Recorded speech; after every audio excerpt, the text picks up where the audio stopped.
కార్యక్రమానికి స్వాగతం. నూనె సాగు కోసం రాష్ట్రంలో నూనె గింజల పరిశోధన సంస్థ సాగుకు ఎంతగానో కృషి చేస్తోంది. వంట నూనెలో మంచి నూనెగా చెప్పబడుతున్న కుసుమ పంట మన రాష్ట్రంలో రంగారెడ్డి, మెదక్, నిజామాబాద్ జిల్లాలో పండిస్తున్నారు. కుసుమ పంట నీటి ఎద్దడిని తట్టుకుని పండుతుంది. కుంకుమ పువ్వును పోలి ఉండే కుసుమ పంటకు మంచి డిమాండ్ ఉంది. కుసుమ పంటను రబీలో ఎక్కువగా సాగు చేస్తారు. కుసుమ పంటకు తీసుకోవాల్సిన జాగ్రత్తలు, సాగు వివరాల గురించి తెలియజేసేందుకు మనతో పాటు స్టూడియోలో వ్యవసాయ శాఖ directorate of oil seed research centre ప్రధాన శాస్త్రవేత్త డాక్టర్ ఎం పద్మయ్య గారు ఉన్నారు. వారిని అడిగి మరిన్ని విషయాలు తెలుసుకుందాం.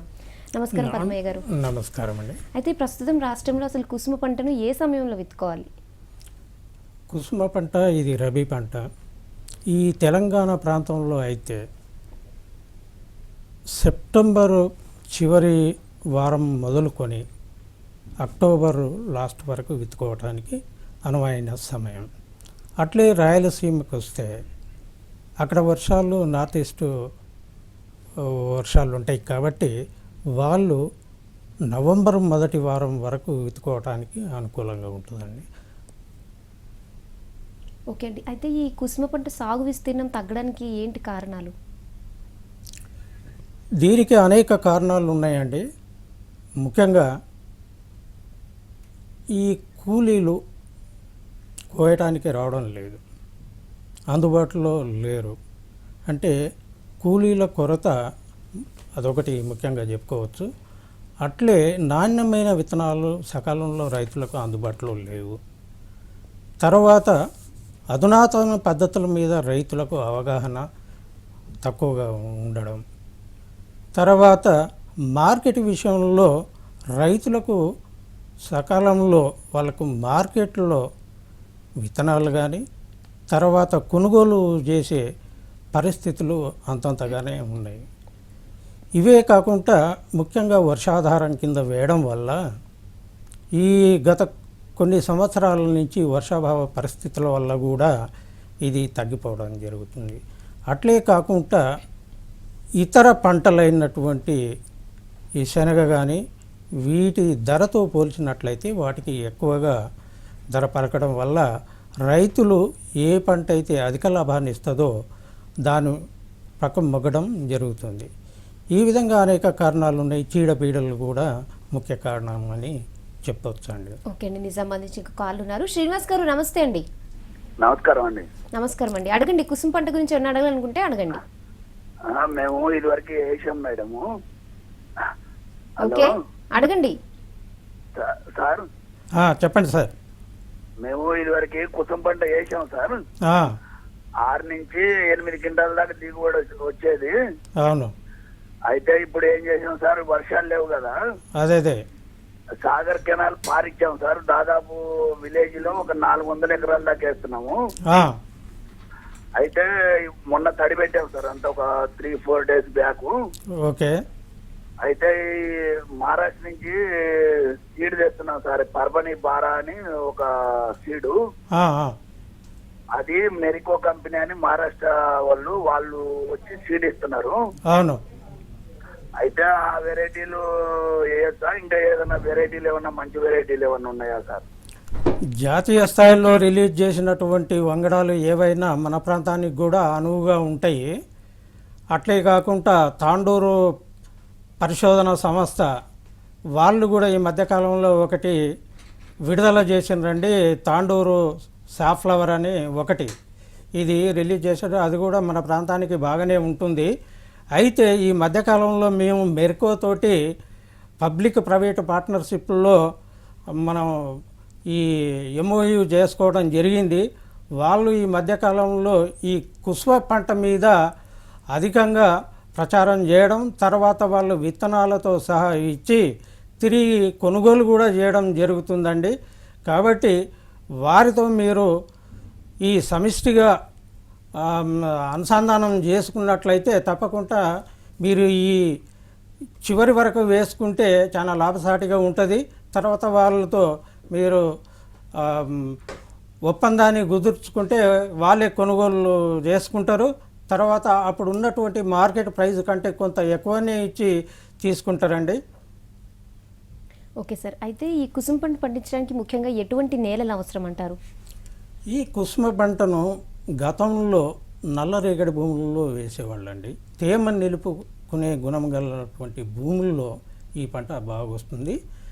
అట్లే ఎక్కడైతే నీళ్ళ వసతి ఉన్నటువంటి ఎర్ర నేలల్లో కూడా, అంటే కుసుమ పంటకు 1 లేక 2 తళ్ళు ఇస్తే కుసుమ పంట ఎర్ర నేలల్లో కూడా వస్తుంది.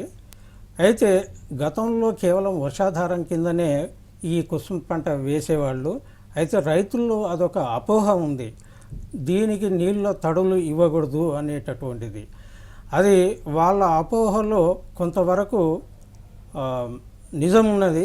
ఎందుకంటే దీని తక్కువ పల్చటి, అంటే 1 సెంటీమీటర్ లోతు తడిచే విధంగానే మనం ఇరిగేషన్ ఇవ్వాలి.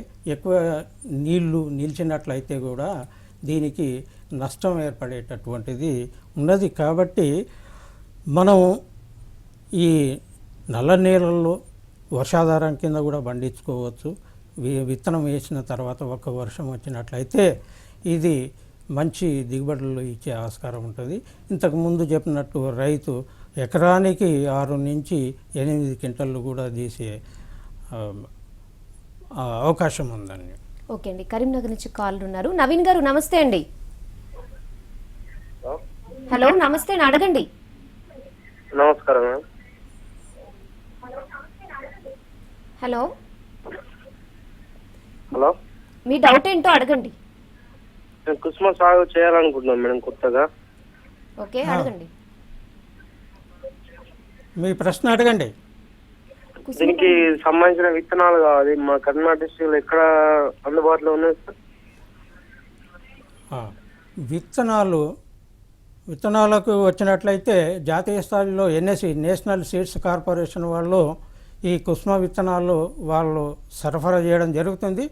కాకుంటే తాండూరు సెంటర్లో, పరిశోధనా సెంటర్లో ఈ విత్తనాలు ఉన్నాయి, కొనుగోలు చేసుకోవచ్చు. అక్కడి నుంచి, ఆ సంస్థ దగ్గర నుంచి మీరు ఎక్కువ మంది వేసుకునేటట్లయితే 1-2 అక్కడికి వెళ్ళి మీరు విత్తనాలను కొనుగోలు చేసుకునేందుకు వీలుందండి.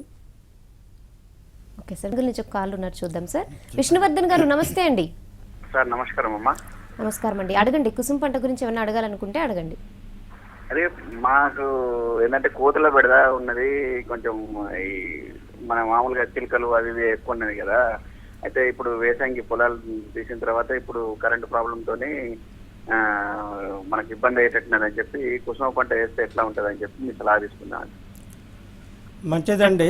కుసుమ పంట మీద కూడా చిలుకల బెడద ఒకటి ఉంటుందండి. మనం జాగ్రత్తగా ఒక మనిషిని పెట్టి దాని కాపలా కాస్తే ఎప్పుడు పువ్వు దశ నుంచి మొదలుకొని మనం కోసే వరకు ఇది జాగ్రత్త పడితే కుసుమ పంట తక్కువ నీటితో, అంటే 1 తడితోటే మీకు పండేటటువంటి పంట, మంచి దిగుబడి కూడా వస్తుంది. ఇప్పుడు రైతులకు అందుబాటులో అనేక రకాలు ఉన్నాయి కాబట్టి మీరు నిర్భయంగా ఇది వేసుకోవచ్చండి. కోతులు మాత్రం వీటిని ముళ్ళుంటాయి కాబట్టి దరిదాపున రావు. ఒక చిలకల బాధ ఉంటుందండి. ఓకే సార్, కడప నుంచి ఇంకో కాల్ ఉన్నారు. మనోహర్ రెడ్డి గారు నమస్తే అండి. నమస్తే మేడం. నమస్తే అండి, అడగండి. కుసుమ పంట గురించి ఏమైనా అడగాలంటే అడగండి. కడప జిల్లాలో వర్షం తక్కువ ఉంది కదా, ఇప్పుడు శనగ పైన ఎక్కువ ఆధారపడుతున్నాము. చెప్పండి సార్. శనగ పైన ఆధారపడి ఉన్నాం కాబట్టి ఈ శనగ రేటు కూడా తగ్గింది. ఎక్కువ స్థలంలో ఈ కుసుమ పంట సాగు చేయాలనుకుంటా ఉన్నాము. గతంలో కూడా సాగు చేస్తూ ఉన్నాను. చెప్పండి. కొత్త రకాలు ఏమన్నా ఇక్కడికి రాయలసీమకు అనువైన రకాలు ఏమన్నా ఉన్నాయండి? అదే ఇంతకుముందు చెప్పినట్లు గతంలో మీరు అనగిరి 1 అనేటటువంటి రకాన్ని ఎక్కువగా వేసేవాళ్ళు. అయితే ఈ మధ్యకాలంలో కొత్త వంగడాలు వచ్చినాయండి. PBNS 12 అని, పూలే కుసుమ అని, తర్వాత SSF 708, TSF 1 అనేటటువంటి వంగడాలు ఉన్నాయి. ఇవి రైతులకు ఇంచుమించు అందుబాటులో ఉన్నాయి. మీరు ఈ రకాలలో ఏదో ఒకటి ఎంచుకొని వేసుకున్నట్లయితే లాభసాటిగానే ఉంటుంది. అయితే తాడూరు సెంటర్లో విత్తనాలు ఉన్నాయి. ఎవరికైనా కావలిస్తే వాళ్ళు అక్కడికి వాళ్ళతో సంప్రదించి విత్తనాలు కొనుగోలు చేసుకోవడానికి వీలు ఉంటుందండి. ఓకే సార్, ఇంకో కాల్ ఉన్నారు నల్గొండ నుంచి. సైదుల్ గారు నమస్తే అండి. హలో మేడం నమస్తే అండి. నమస్తే అండి, అడగండి. మాది సార్ మాది సాగర్ ఆయకట్ సార్. ఏంటి? చెప్పండి సాగర్ మళ్ళీ. ఆయకట్టు. అంటే మేము రబీ పంటలో ఈ యొక్క కుసుమ పంట వేయొచ్చా? ఇది రబీలో వేసే పంట అండి. మనం ఈ మాసం చివరి వరకు వేసుకుంటే చాలా లాభసాటిగా ఉంటుంది. ఇది తక్కువ నీళ్ళ వసతి ఉన్న ప్రాంతాల్లో కూడా మంచిగా రావడానికి వీలుంటుంది. అయితే తేమను నిలుపుకునేటటువంటి భూముల్లో బాగా వస్తుంది. ఈ నల్లరేగడి అది ఎర్ర నేల అయితే 1-2 తళ్ళు అంటే కుసుమ పంట పూత దశకు రాకముందే మనము ఇవ్వగలిగితే మంచిగా దిగుబడి రావడానికి ఆస్కారం ఉంటుందండి. ఓకే సార్, సిద్దిపేట నుంచి ఇంకో కాళ్ళు ఉన్నారు. కనకరాజు గారు నమస్తే అండి. నమస్తే మేడం. నమస్తే అండి, అడగండి. సార్ ఇప్పుడు కుసుమ పంట అంటారు కదా సార్, ఇది ఎక్కడ సార్ మన అమ్మడానికి ఎక్కడ అమ్ముతారు ఇది దేనికి అనేది? మార్కెటింగ్ కుసుమ పంట మార్కెటింగ్ బాగానే ఉన్నాయండి. హైదరాబాద్లో ఉంది. తర్వాత ఈ మీ ప్రాంతంలో ఉన్న మార్కెట్ యార్డుల్లో, జిల్లా మార్కెట్ యార్డుల్లో ఉన్నది.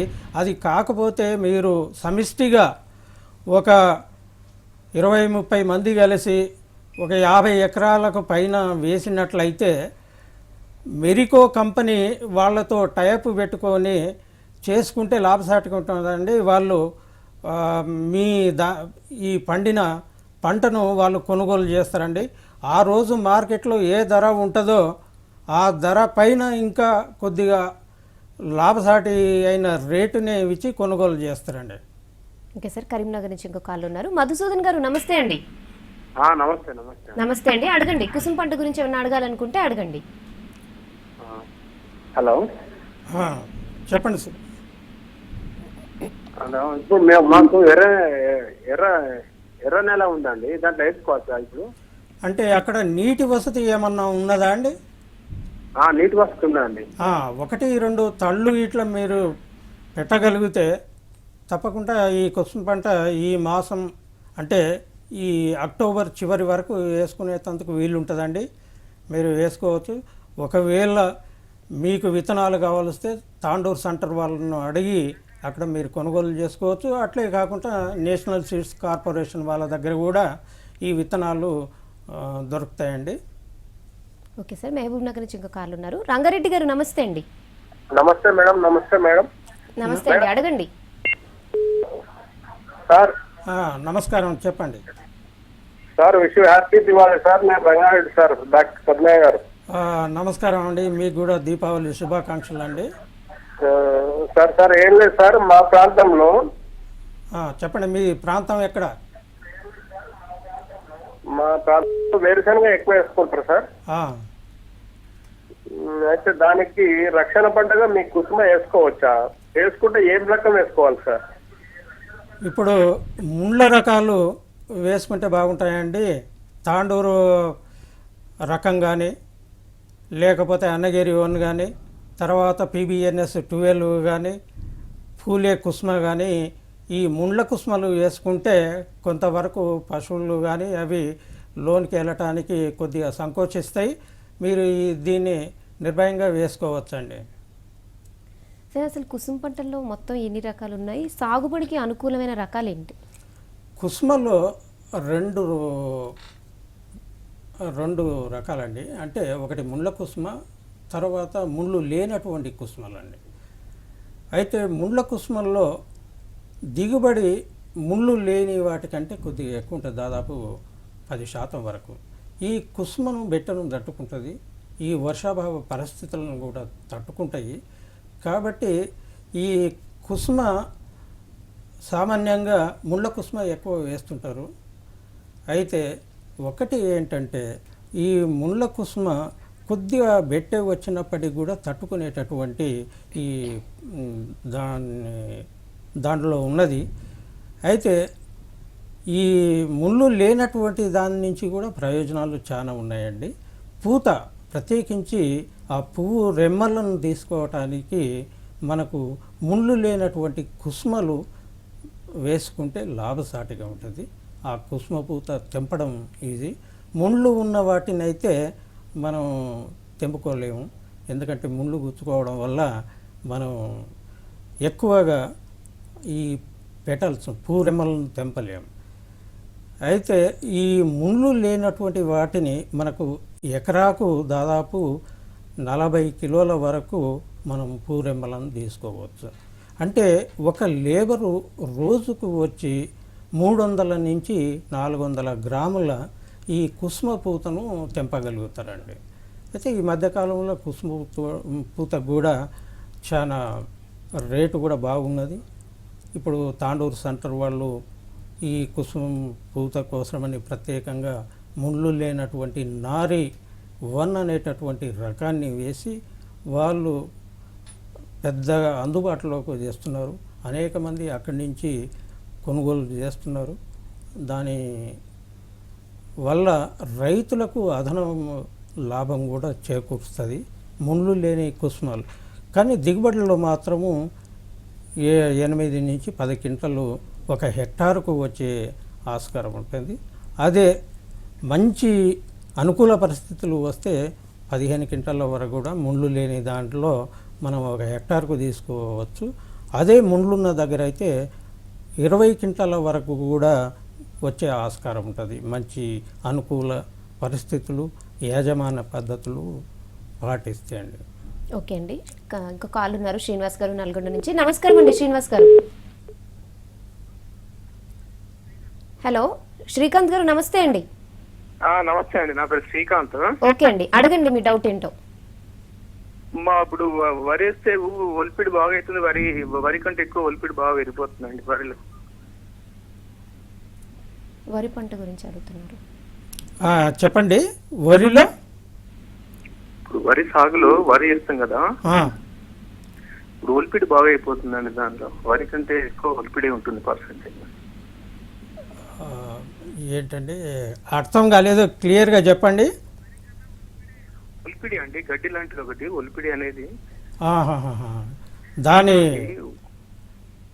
నివారణ కావాలా అండి? నివారణ చర్యలు దాని గురించి అంటే మీరు ఒకటండి, కలుపు తీస్తారు కదా, సకాలంలో కలుపు తీసినప్పుడు దాన్ని అది ఈజీగా ఇది తీయొచ్చు. లేకపోతే మనము నాటినప్పుడు ఈ వీడిసైడ్ ఏంటంటే ఈ కొన్ని కంపెనీస్ ఈ వీడిసైడ్ మన వరిలో వాడటానికి వాళ్ళు సిఫారసు చేశారు ఇసుకతో కలిపి. అటువంటివి మీరు వరి పరిశోధన సంస్థ DRR వాళ్ళను సంప్రదించి దాన్ని ఏ విధంగా నివారించుకోవాలనో వాళ్ళు క్లుప్తంగా చెప్తారండి. వాళ్ళను సంప్రదించండి. రాజేంద్ర నగర్లో ఉన్నటువంటి వరి పరిశోధన సంస్థను సంప్రదించండి. ఓకే సార్, అయితే ఈ నీటి ఎద్దడిని తట్టుకుని కుసుమ పంట పండుతుందా? అవునండి, విత్తనం వేసుకున్నప్పుడు ఒక నేలలో తేమ సరిగ్గా ఉన్నప్పుడు తరువాత ఒక్క వర్షం వస్తే మనకు మంచి దిగుబడులు వస్తాయండి. ఎందుకంటే ఇది చలికాలంలో వచ్చేటటువంటి పంట. పొడి తేమ ఉండాలి. తేమలో అధిక ఈ శాతం కాకుండా పొడి తేమ ఉంటే మంచి దిగుబడి రావడానికి ఆస్కారం ఉంటుందండి. ఓకే అండి, గద్వాల నుంచి ఒక కాల్ ఉన్నారు. రాజు గారు, నమస్తే అండి. నమస్తే మేడం. నమస్తే అండి, అడగండి. కుసుమ పంట గురించి ఏమైనా అడగాలనుకుంటే అడగండి. మేడం వరి పంట వేసినాం మేడం. హలో, ఓకే అడగండి. అదే వరి పంట వేసినాం మేడము. కింద నుంచి దోమ అగ్గితేవ లెక్క వస్తుంది మేడం. ఏం ప్రాబ్లం సమస్య సార్ని అడగాలనుకున్నాము. మీరు వరి పరిశోధన సంస్థ వాళ్ళను సంప్రదించండి. లేకపోతే ఈ మన వ్యవసాయ విశ్వవిద్యాలయం వాళ్ళ వరి పరిశోధన సంస్థ ఉంది రాజేంద్ర నగర్లో. వాళ్ళను సంప్రదించి మీ సమస్యకు వాళ్ళు మంచి పరిష్కారం చూపిస్తారు. అట్లే మీ ఏరువాక మహబూబ్ నగర్ జిల్లాలో ఉన్నది. ఆ వేరువాక వాళ్ళను సంప్రదించినా కూడా మీకు చక్కటి సమాచారం వాళ్ళు అందజేస్తారండి. సార్ కుసుమ పువ్వుల నుంచి కూడా ఆదాయం పొందొచ్చు అంటారు, నిజమేనా? అవునండి, కుసుమ పూత ఈ మధ్యకాలంలో కొంత ప్రాచుర్యంలోకి వచ్చింది. కానీ చైనాలో కొన్ని వందల సంవత్సరాల నుంచే ఈ కుసుమ పూతను వాడకంలో ఉంది. అనేక లాభాలు ఉన్నాయి దీని నుంచి. ఎట్లంటే ఈ కుసుమ పూతను మెడిసినల్ వాల్యూ ఉన్నదండి దీనికి. అట్లే కాకుండా కొన్ని దగ్గరలో ఇది చాలా దగ్గరగా, మన కుంకుమ పువ్వుకు చాలా దగ్గరగా ఉంటుంది పోలిక. అయితే కొన్ని దగ్గరలో ఈ కుంకుమ పువ్వులో ఇది కలిపి కూడా అమ్మడం జరుగుతుంది. ఇట్లా ఈ విధంగా అడల్ట్రేషన్ చేయడం జరుగుతుంది. అయితే కుసుమ పువ్వులను మనం ఈ పరిశోధన ఫలితాలు కొన్ని ఏంటంటే, ప్రత్యేకించి ఒక గ్లాసు నీళ్లను మరగబెట్టి అందులో పించ్ ఆఫ్ పెటల్స్ వేసి మూసేసిన తర్వాత ఆ డికాక్షన్కి ఇట్లా సేవించినట్లయితే రోజు, ముఖ్యంగా ఈ స్పాండిలైటిస్, కాళ్ళ నొప్పులు, కీళ్ళ నొప్పులు కొంతవరకు తగ్గుతాయని చాలామంది అనడం కూడా, అందులో నేను కూడా రోజు తీసుకుంటున్నాను. అది మొత్తం మీద బాగానే ఉంటుంది. అయితే ఇదే కాకుండా ఈ కుసుమ పూల నుంచి వచ్చేటటువంటి రంగు ఏదైతే ఉందో, ప్రత్యేకించి ఈ స్వీట్ మీట్, తీపి పదార్థాలలో రంగు కోసం వాడుతుంటారండి. ఇది నేచురల్ డై. అట్లే ఇప్పుడు మనం బిర్యానీలో కుంకుమ పువ్వు ఏ విధంగా వేస్తారో అదేవిధంగా ఇది వేసినట్లయితే కుసుమ పూలు కూడా మనకు బిర్యానీలో కలర్ కూడా వస్తుందండి. ఇదే కాకుండా కుసుమ మొత్తం మొక్క మొదలుకొని పూల వరకు, గింజల వరకు చాలా లాభసాటిది. అయితే ఒక్కటి ఏంటంటే, ఈ కుసుమ పూత మీద ఇంకా ఎక్కువ పరిశోధనలు అవసరం ఉంటుంది. అది మంచి మన పరిశోధన ఫలితాలకి ఇట్లా వచ్చినట్లయితే, ఇప్పటికే అనేక దేశాలలో దీని మీద పరిశోధనలు ఇంకా జరుగుతూనే ఉన్నాయి. ఇది దాదాపు 60 దేశాలలో ఈ కుసుమ పంటను పండిస్తున్నారు. అయితే ఎక్కువగా జపాను, చైనా, కజకిస్తాన్ అటువంటి దేశాల్లో ఈ పూత మీద కానీ, తర్వాత గింజల మీద, నూనె మీద, తర్వాత ఆకుల మీద ఎంతో పరిశోధనలు జరిగినాయి. మన దగ్గర కూడా ఈ మధ్యకాలంలో జరగడం మనం గమనిస్తున్నాము. అయితే ఈ పూత వల్ల ఇంకా అనేక లాభాలు కూడా ఉన్నాయి. రంగులే కాకుండా, ఇట్లా మందులే కాకుండా, ఈ కుసుమ పూత వల్ల రైతుకు లాభం రావాలంటే ఈ పూతను సకాలంలో తెంపడం చాలా ముఖ్యమైన ఇదండి. మనము కోతకు ఒక 15 నుంచి 20 రోజుల ముందు ఈ పూతను తెంపాలి. కేవలం మనము పూత కోసం ఇట్లా వేసినట్లయితే, పూత గింజలు అనుకున్నప్పుడు మనము నారీ 6 ముళ్ళు లేనటువంటి కుసుమ వేసుకుంటే ఇటు కొద్దిగా ఒక 10% గింజలు తగ్గినా కూడా మనకు ఈ ఫలసాయం పూత నుంచి ఎక్కువగా వస్తుంది. అయితే ఈ కొనుగోలు సంస్థ దీనికి ముందుకు రావాల్సిన అవకాశం ఎంతైనా ఉంది. ఇప్పుడు నారీ అనేటటువంటి సంస్థ కేవలం గింజలను దాని వరకే ఉంది. ఈ పూత మీద ఇంకా ప్రత్యేకమైన శ్రద్ధ వహించి పరిశోధనలు చేసి రైతులకు మేలు చేసేటటువంటి కార్యక్రమాలు ముందు ఇంకా చేపట్టాల్సిన అవసరం ఎంతైనా ఉందండి. ఓకే పద్మయ్య గారు, చాలా థ్యాంక్స్. కుసుమ పంట గురించి చాలా మంచి సలహాలు ఇచ్చారు రైతులకి. Thank you so much. నమస్కారం అండి. ఇదండి ఇవాల్టి సాగుబడి కార్యక్రమం. Stay tune to V6 news.